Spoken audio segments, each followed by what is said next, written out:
Earlier this year, the latest entry in the Dragon Ball Z Budokai Tenkaichi series or Sparking series had been announced. This sent the fandom, old and new, into an absolute frenzy. For older fans, it was a blast from the past, a chance to relive the glory days of the 2000s era of Dragon Ball games, but with a modern twist, thanks to not only the addition of Dragon Ball Super characters, but also with all the advancements in consoles and technology.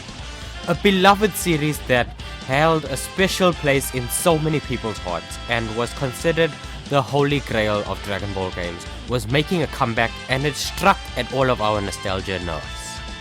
For newer fans and younger fans, it's a chance for them to experience and catch a glimpse of what made these games so special back then, without actually having to go back and play the older games.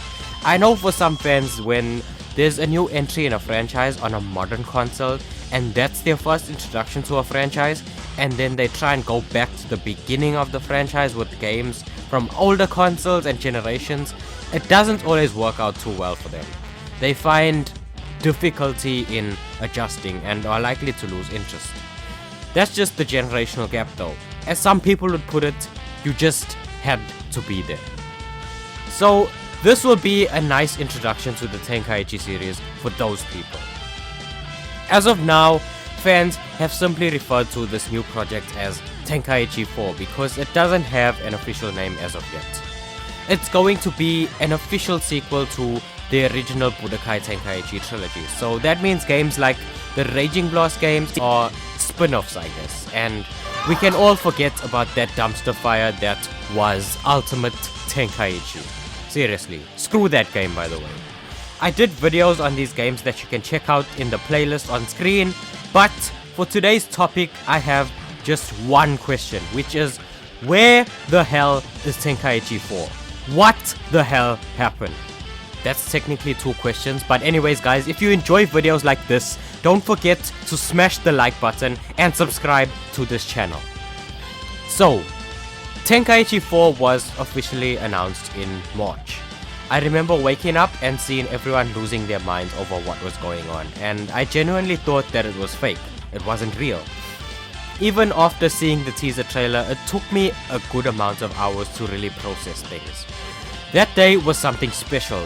That brief teaser trailer single-handedly reignited the hype around the Dragon Ball franchise, not just in the gaming world, but overall. But since then, we've gotten little to no follow-up. The Dragon Ball franchise as of right now is just ice cold. It's dead in the water. Absolutely nothing interesting and nothing of note is happening, and it's been like that for a really long time. The way the franchise has been handled lately is actually criminal.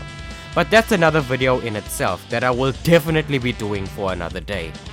But Tenkaichi 4, like your crush, gave you some glimmer of hope before completely ghosting you. We know literally nothing about the game, other than it's a new Tenkaichi game and it's gonna be having new Dragon Ball Super characters because Super Saiyan Blue Goku was in the trailer.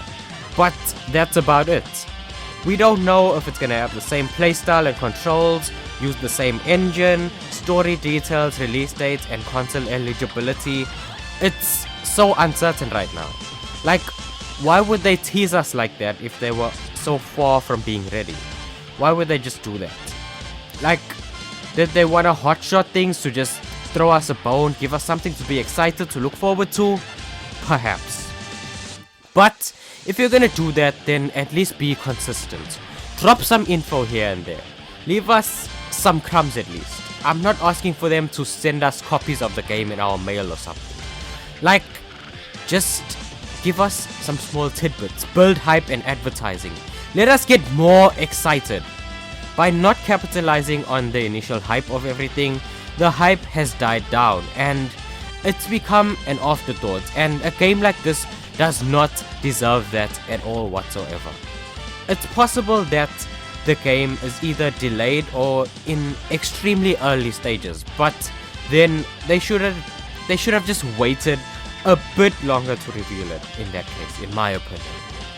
I don't know what's going on right now with the Dragon Ball franchise, but the games are a shining beacon for it right now, and they're really carrying the franchise right now. So if they mishandle the games too, then Dragon Ball is going to be in an extremely bad state, a really boring state. But those are my thoughts. Let me know your thoughts on this whole situation in the comments down below. Don't forget to like and subscribe. Click another video on screen. Peace out.